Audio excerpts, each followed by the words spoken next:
우리가 흔히 미국을 자유의 나라라고 부르죠. 그런데 바로 이 자유의 나라에서 노예로 살아야 했던 흑인들에 관한 이야기를 다룬 작품입니다. 바로 1987년 발표된 미국 작가 토니 모리슨의 빌러비드입니다. 자, 토니 모리슨은 이 작품으로 1993년 여성 작가로는 7번째로, 또 미국 흑인 여성 작가로는 최초로 노벨 문학상을 수상했습니다. 결국 이 작품을 읽기 전에 독자들은 두 가지 사실을 꼭 기억해야 할 것 같습니다. 첫 번째는 작가 토니 모리슨이 흑인 여성이라는 것이고, 자, 여러분 생각해 보세요. 토니 모리슨 말고 알고 계신 흑인 여성 작가가 누가 있는지 한번 생각해 보시고요. 그리고 두 번째는 흑인이라는 것과 상관없이 엄청나게 똑똑하고 지적인 한 사람의 인간이라는 것입니다. 이게 사실 더 중요한 거죠.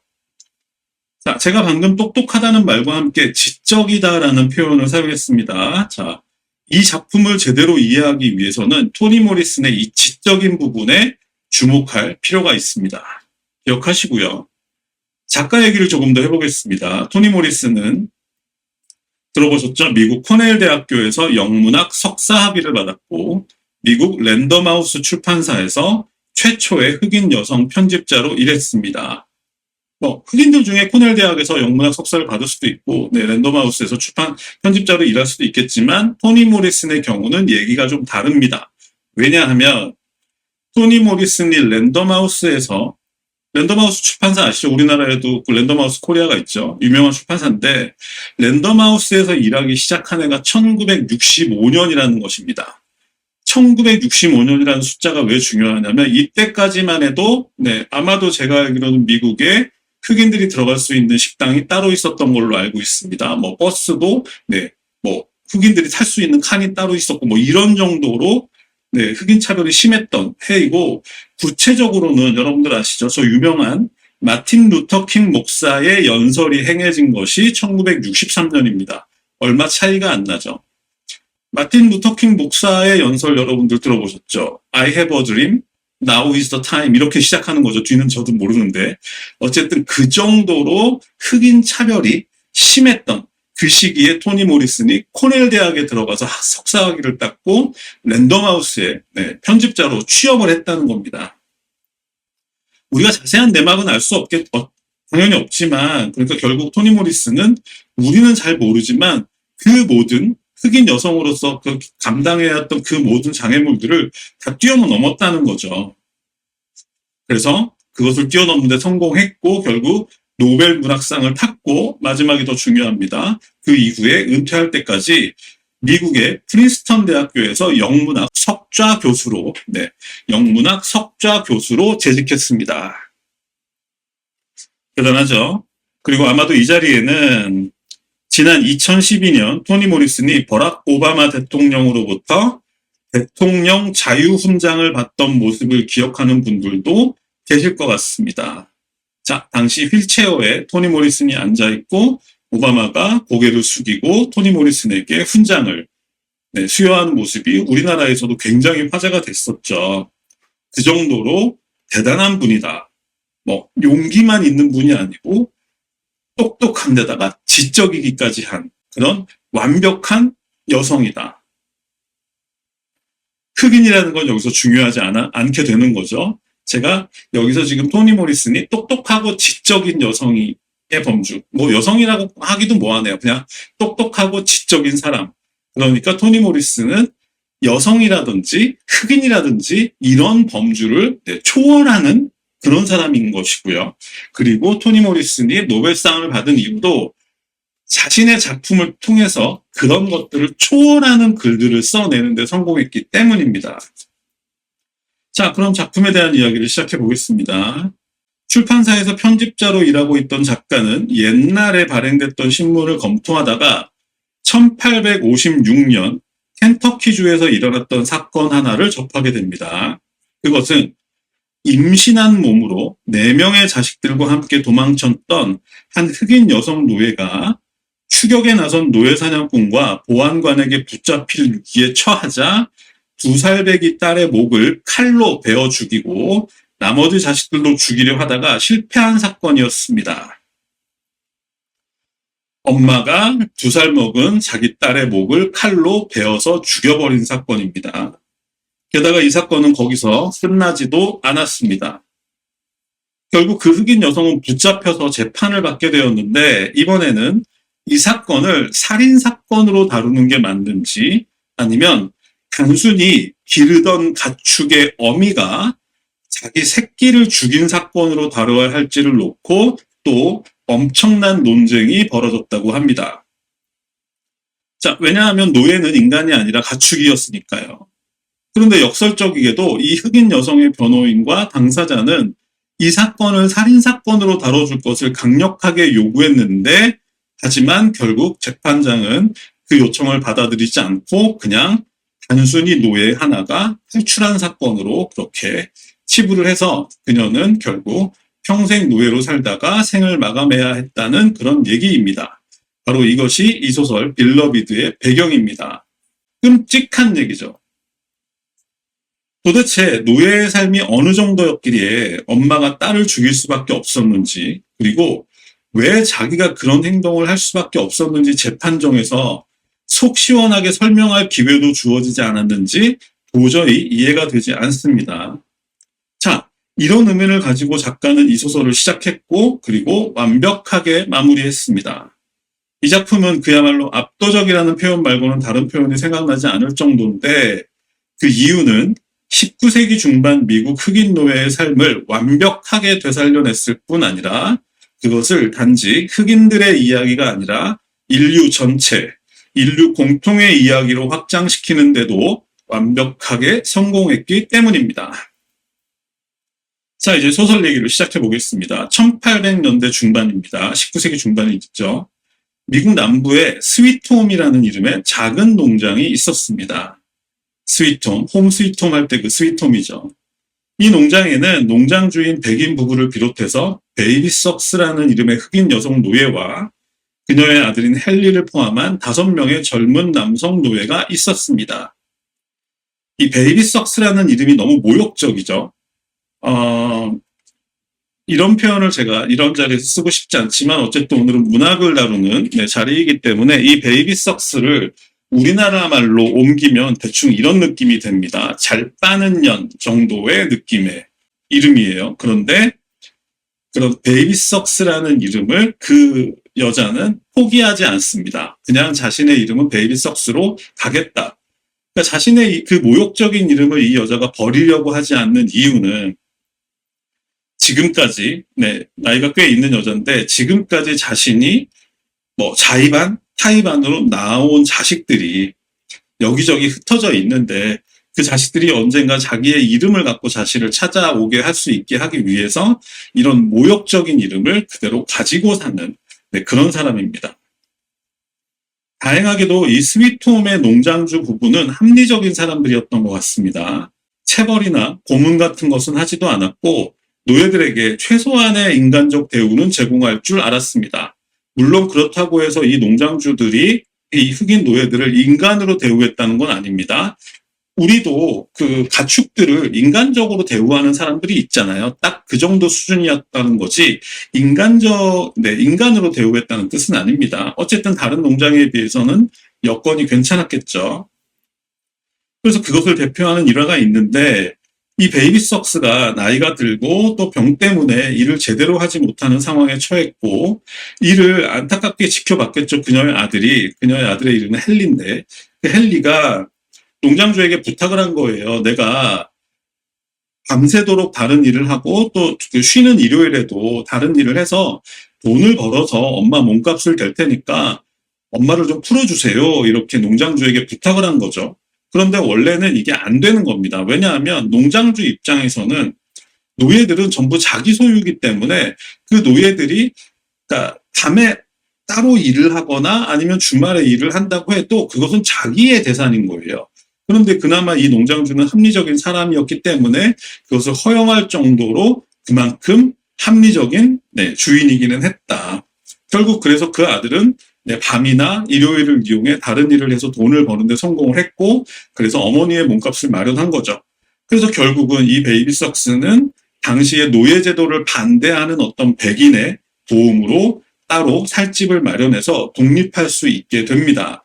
그리고 이 일화에는 또 다른 의미도 담겨 있는데 그것은 데이비 석스가 자유의 몸이 되어 농장을 떠나자 그녀를 대신해 집안일을 돌볼 또 다른 여자 노예가 필요해졌다라는 그런 이유겠죠. 그래서 그렇게 해서 농장에 새로 오게 된 사람이 바로 이 소설의 주인공인 세서라는 소녀였습니다.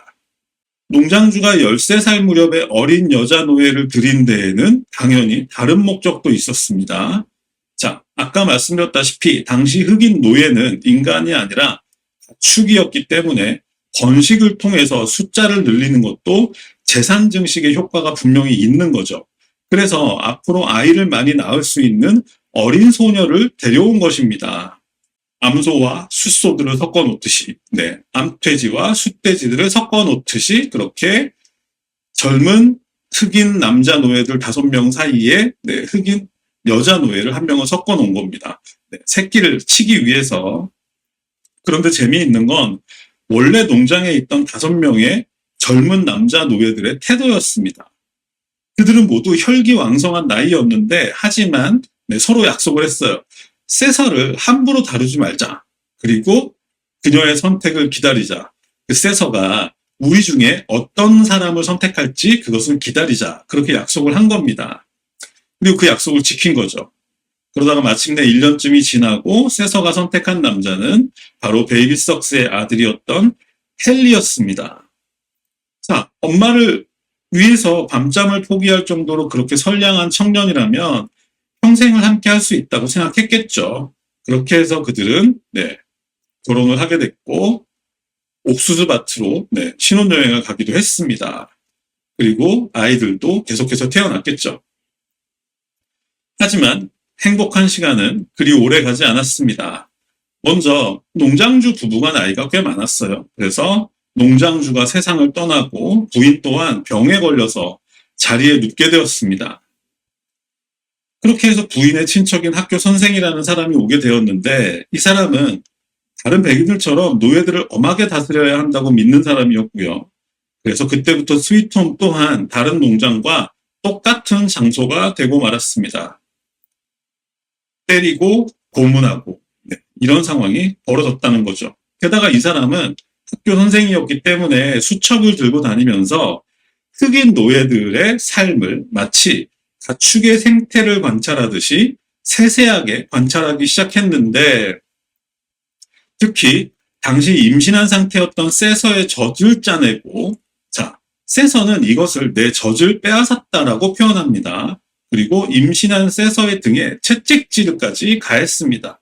이것이 문제가 되었던 거죠. 세서는 이 학교 선생에게 자신의 젖을 빼앗기게 되었는데 이 젖이라는 것이 세서에게는 바로 자신의 가족을 상징하는 것이었기 때문에 결국 자신의 가족을 빼앗긴 거나 마찬가지라고 세서는 받아들였던 겁니다. 결국 그런 이유들 때문에 스위트홈의 노예들은 도망치기로 결심을 하게 됩니다. 먼저 아이들을 베이비 석스의 집에 보내놓고 어른들이 뒤따르기로 했는데 여기서 이제 복잡한 일들이 벌어집니다. 하지만 어떤 일들이 벌어져서 결국 세서의 남편은 미쳐버리고요. 또 다른 남자들도 붙잡히거나 또는 죽임을 당하는 가운데 세서 혼자 만삭의 몸으로 겨우겨우 탈출에 성공하게 됩니다. 결국 세서는 겨우겨우 베이비 석스의 집에 도착해서 몸을 추스르게 되는데 문제는 이제 망할 놈의 파티 때문이었습니다. 그 사연은 세서의 탈출을 도와주었던 흑인 할아버지가 있는데 그 흑인 할아버지가 세서의 안부도 물을 겸 해서 야생 블랙베리를 가득 따가지고 그녀의 집을 방문한 것에서 비롯되었는데 베이비 석스가 그 블랙베리와 집에 있는 재료를 가지고 음식을 잔뜩 만들었어요. 그리고 그 음식이 양이 너무 많아지니까 결국 자기들끼리 먹기에는 너무 많은 양이 되니까 이웃들을 전부 초대해서 밤새 파티를 열었는데 결국 그것 때문에 사단이 난 거죠.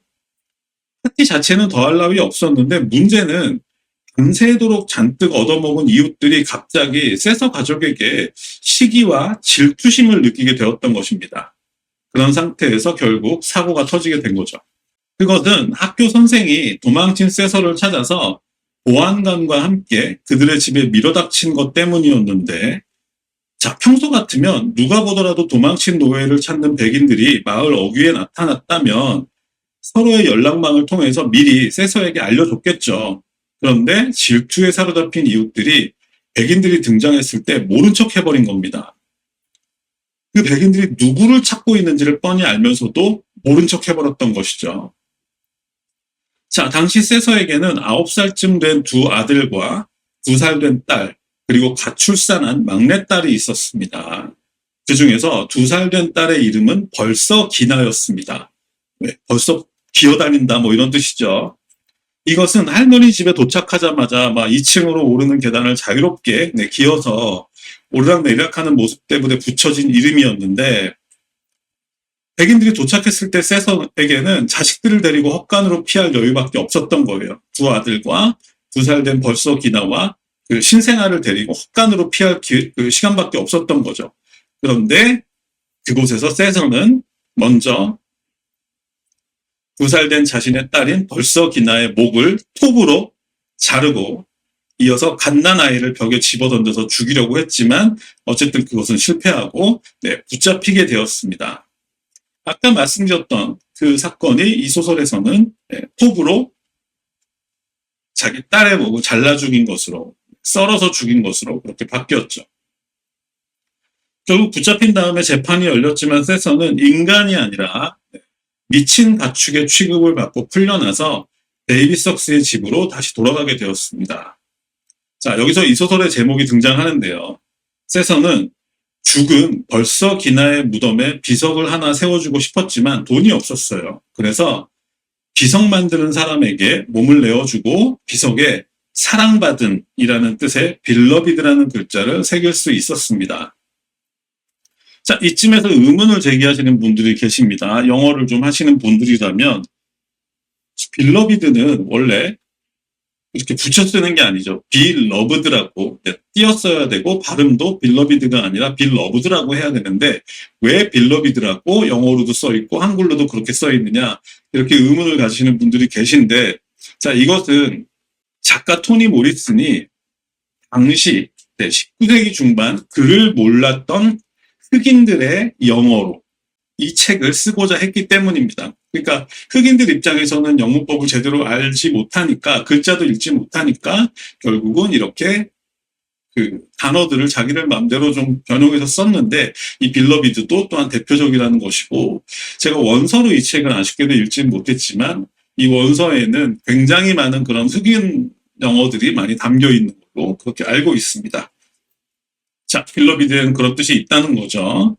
그 사건이 있은 후에 베이비 석스의 집에는 이웃들의 왕래가 완전히 끊겼습니다. 자, 어느 정도 찔리는 것도 있었을 것이고, 게다가 그런 끔찍한 일이 벌어진 장소에는 아무도 가지 않으려고 했겠죠. 그리고 이어서 그 집에는 유령이 나타나기 시작했습니다. 가구가 마음대로 움직이는가 하면 케이크에 작은 손자국이 나기도 하고, 또 딸은 어떤 드레스 입은 소녀를 보기도 합니다.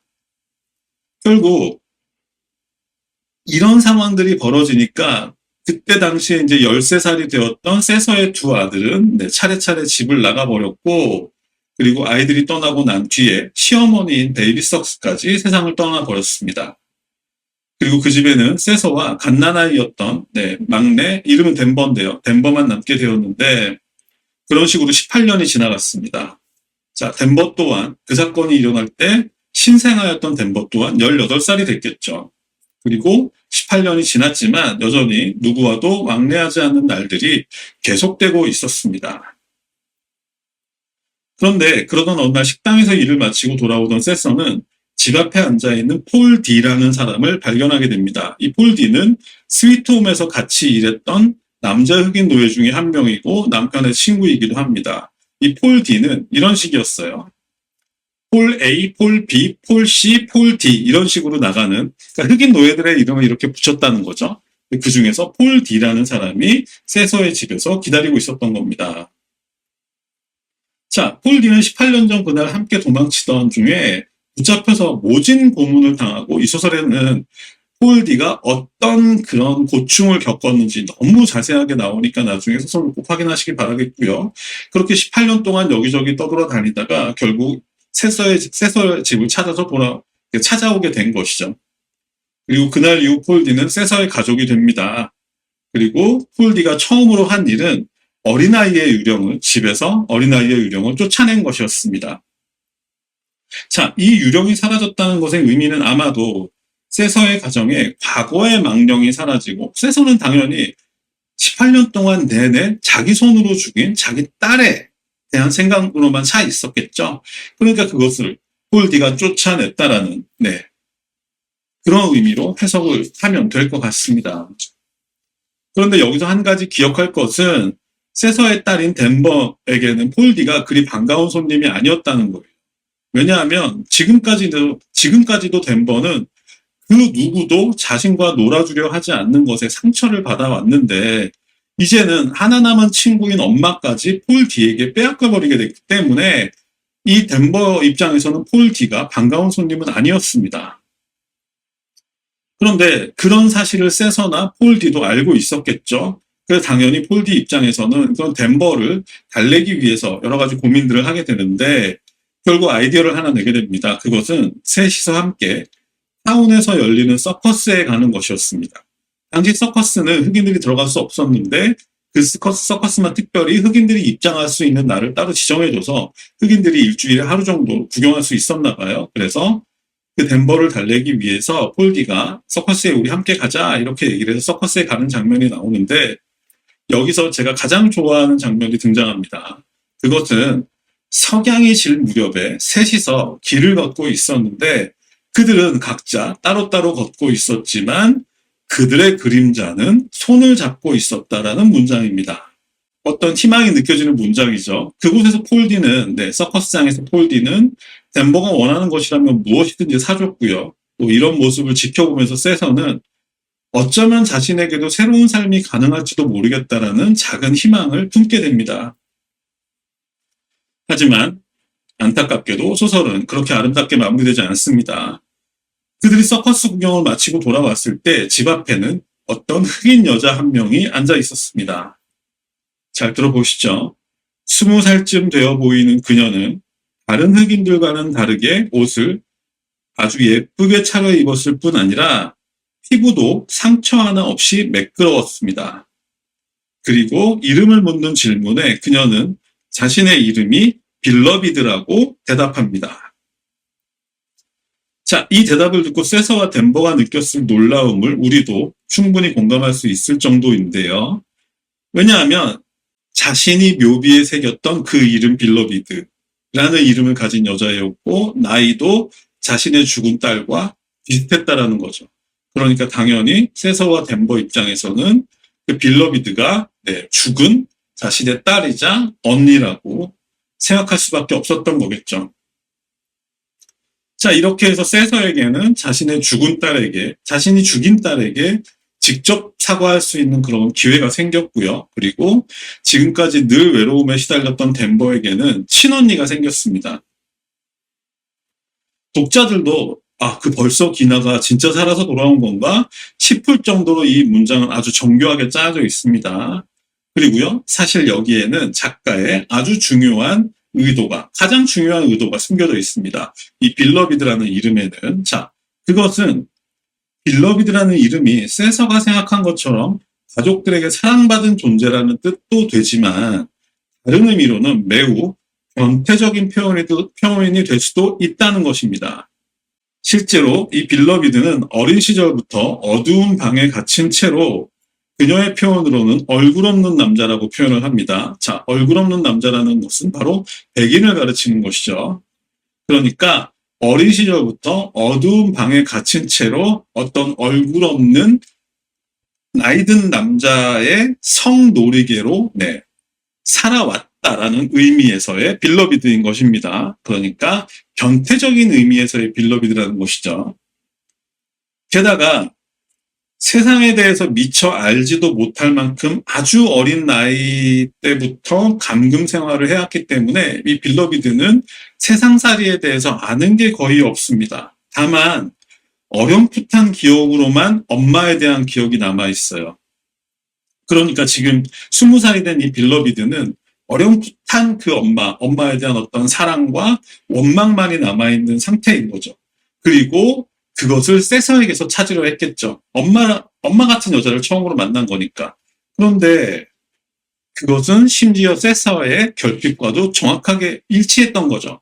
왜냐하면 세서 또한 그 자신이 톡으로 목을 잘라 죽인 그 아이에 대한, 벌석이나에 대한 평생의 죄책감이 있었는데, 이 빌러비드의 그 요구와 세서의 요구는 정확하게 맞아떨어졌다는 거죠.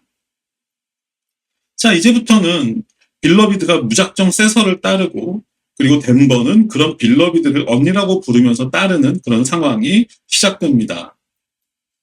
당연히 세서 또한 모든 것을 팽개치고 빌러비드에게 집중했겠죠. 그런데다가 이 상황에서 이 빌러비드는 그 집안에 있던 유일하게 정신을 차리고 있던 폴 D까지 쫓아버리게 됩니다. 그것은 마치 잃어버린 시간을 찾아서의 오데트처럼 어린 시절부터 성적 놀이개로 자라온 그녀가 자연스럽게 그 욕구를 폴 D에게서 해결하려고 했기 때문입니다. 정상적인 사람이었던 폴 D 입장에서는 도망치지 않을 수 없었겠죠. 결국 폴 D마저 떠나버리고 집은 점점 엉망이 되어가고 맙니다. 집안에 먹을 것은 떨어져 가는데 세서는 빌러비드와 하루 종일 울고 웃고 싸우고 부둥켜 안고 있을 뿐이었습니다. 자, 이제 이야기는 결론으로 향합니다. 결국 이 상황을 더 이상은 지켜볼 수만은 없다고 생각한 사람은 덴버였습니다. 18살 먹은 덴버였습니다. 자, 누군가에게는 도움을 청해야 했고, 그리고 용감하게 집을 나서서 덴버는 이웃집의 문을 두드리기 시작합니다. 이 소설의 마지막 장면은 이렇게 구성됩니다. 결국 덴버의 노력으로 하나둘씩 마음의 문을 열게 된 이웃들은 마침내 함께 세서의 집을 찾기로 결심합니다. 그리고 그들이 함께 세서의 집에 도착할 무렵에 공교롭게도 그 옛날 베이비석스에게 집을 제공했던 백인 노인이라는 말이 중요합니다. 백인 노인이 마차를 타고 세서의 집에 도착합니다. 자, 백인 노인이 마차를 타고 세서의 집에 도착했어요. 이 모습을 본 세서는 그 백인이 당연히 빌러비드를 빼앗으러 온 노예 사냥꾼이라고 생각했겠죠. 그래서 세서는 이렇게 생각합니다. 이번에는 딸을 죽이지 않고 저 백인을 죽이겠다. 그래서 얼음 송곳을 들고 그 백인에게 덤벼들고요. 그런데 다행히도 그녀를 막아선 사람들이 있었습니다. 덴버와 이웃들이었죠. 그래서 그렇게 덴버와 이웃들의 도움으로 큰 사고를 막아내고, 왜냐하면 이 백인 노인은 좋은 사람이었으니까요. 큰 사고를 막아내고 마침내 세서가 정신을 차리는 사이에 빌러비드가 감쪽같이 사라져버리고 맙니다. 마치 마술적 리얼리즘처럼 마르케스의 100년의 고독에 나오는 미녀 레메디오스가 그 담요를 타고 공중으로 날아가 버린 것처럼 갑자기 빌러비드가 사라져서 독자들이 많이 궁금해하는데, 그것은 아까 제가 말씀드렸죠. 이 빌러비드가 어린 시절에 그런 성적인 고통을 받았던 그 대상이 얼굴 없는 노인이었다. 그러니까 결국 빌러비드는 그 백인 노인의 얼굴을 보면서 자신을 평생 동안 괴롭혔던 얼굴 없는 남자가 다시 살아났다라고 그렇게 생각하고 도망쳐버린 거죠. 그렇게 이해하면 자연스럽습니다. 자, 그렇게 해서 결국은 다시 폴디까지 돌아오게 되었는데, 이 폴디가 마지막에 세서하게 하는 말이 정말 인상적이에요. 이렇게 얘기를 합니다. 흑인 영어로 얘기하는 거죠. 자, 당신과 나, 우리에겐 어느 누구보다 많은 어제가 있었어. 이젠 무엇이 됐던 내일이 필요해. 이렇게 폴디가 세서에게 말하면서 이 소설은 마무리됩니다. 제가 이 소설을 좋아하는 이유는 단지 지식이 아니라 이야기를 통해서 흑인 노예들이 감당해야 했던 삶과 그리고 그들이 느낀 감정들까지 완벽하게 전달하고 있을 뿐 아니라 과거가 아닌 미래를 말하고 있기 때문입니다. 자, 마지막 장면에서 폴디가 세서에게 어눌한 흑인 영어로 너무 많은 어제를 벗어나서 내일로 가자고 얘기하는 것처럼 말이죠. 게다가 작가 토니 모리스는 이 소설에서 백인들처럼 흑인들 또한 모두 좋은 사람들은 아니지만 그래도 필요한 경우에는 덴버처럼 용기를 내서 도움을 청하고 함께 연대해야 한다고 말하고 있습니다. 과거에 서운한 일이 있었다고 해서 관계를 모두 끊어버린다면 결국 혼자 남겨질 뿐이라는 것이고요. 그리고 마지막으로 작가는 백인들은 가해자고 흑인들은 피해자라는 어설픈 이분법적 사고는 이제 그만 버릴 때가 되었다고 말하고 있습니다. 자, 백인들이 다 나쁜 놈들은 아닌 것처럼 흑인들 또한 모두 좋은 것만도 아니라는 것인데, 바로 이 지점에서 작가는 흑인들의 이야기를 벗어납니다. 백인들이 다 나쁜 게 아니고 또 흑인들이 다 좋은 게 아니라는 논리는 결국 백인들이나 흑인들이나 다를 것 없다. 결국 같은 인간이다라는 것으로 논리가 귀결되죠. 그러니까 결국 토니 모리스는 이런 문제를 흑인이나 백인의 문제가 아니라 인류 공통의 문제로 접근해야 한다고 말하고 있는 겁니다.